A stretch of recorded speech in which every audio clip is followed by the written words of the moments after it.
In this video, we're talking about the Strelitzia Nicola. Now, the reason we're not talking about the Reginae is that it's our experience for over 20 years of taking care of plants that the Nicolai is a little bit more suited for indoor use. Now, let's go.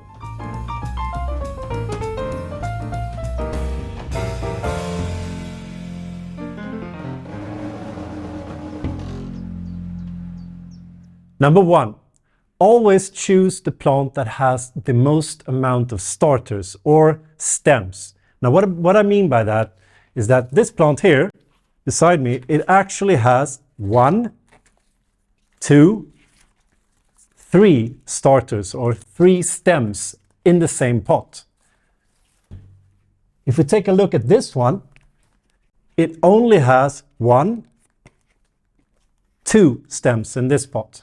Now, it's actually bigger than the other one, but I would have chosen this one because it has more starters, more stems. It will grow quite quickly, so this will become even larger and even fuller. Number 2, this is a plant that can be placed in direct sunlight, but it can also be placed somewhere where it's a little bit darker. However, if you place it a little bit darker, be aware of the signs if it's too dark.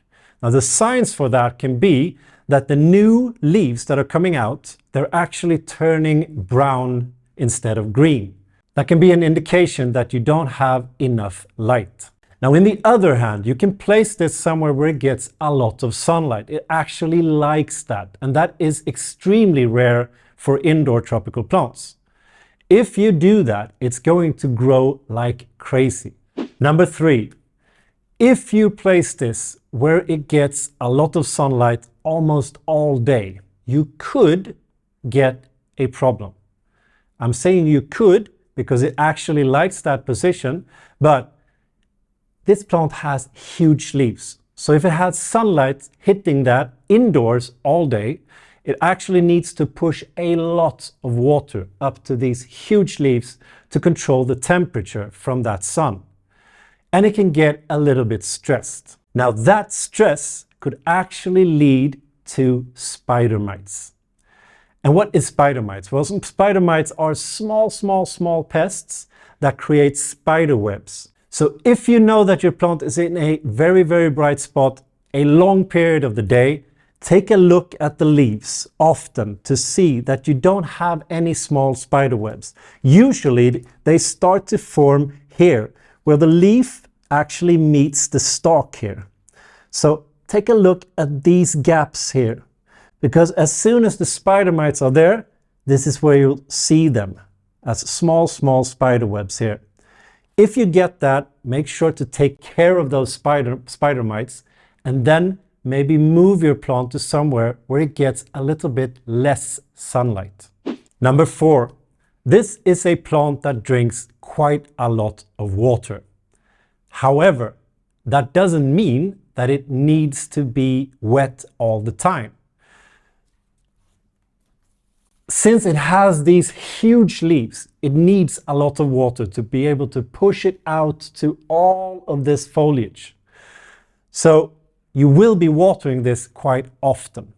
But if you have water standing in the bottom of the pot here, those roots will rot quite quickly and you will get problems. You could get root rot, for instance, and we will see big black spots on the leaves. So make sure that before you water your plant, you always feel the soil. The top of the soil here should always be dry before you give water again. And of course, you need to have drainage holes in the bottom of the pot so that that excess water goes out and away. But know that you will be watering this plant quite often. Number 5. Now it's extremely normal when you have this plant outdoors that the leaves start to split. And it looks something like this, or even worse. It splits along the veins of the leaf here, and it can split all over. Now outdoors it's completely normal, and it has to do with the wind. Because when it when it's very, very windy and these huge leaves are being hit by that wind, they split so that the wind can move through the leaves, so that it doesn't stand like this all the time. Now, when you have this plant indoors, you might not want that. You don't have the wind indoors, but you can get these split leaves anyway. Now, the reason is usually one of these. It could be drafts indoors. If you have cold drafts, for instance, in the winter, it can get the leaves to split. It can also be air vents. So you can have small wind flows inside as well. It can also get the leaves to split, but it can also be low humidity. Now, here in the southern parts of Sweden, we have really, really dry winters indoors, which could lead to the leaves splitting like this. So if you can, try and raise the humidity around the plant in wintertime.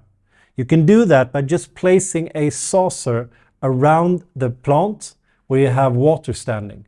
That water will evaporate and it will raise the humidity around the plant somewhat. Now, that little difference could actually help you from getting those splits. Now, I want to add that if you get split leaves on your Strelitzia, it's not a negative thing. It's not negative for the plant. It's not a negative for that leaf either, because it's fully natural. It is just the aesthetics of the plant. Thank you for watching. If you like this video, please give it a thumbs up. That really helps us a lot. If you haven't subscribed to our channel yet, please do. Hit the bell as well so you get a notification every time we put up something new. Follow us on Facebook and Instagram, where you can get sneak previews on upcoming videos and sometimes a little bit more. Now, until next time, hej då!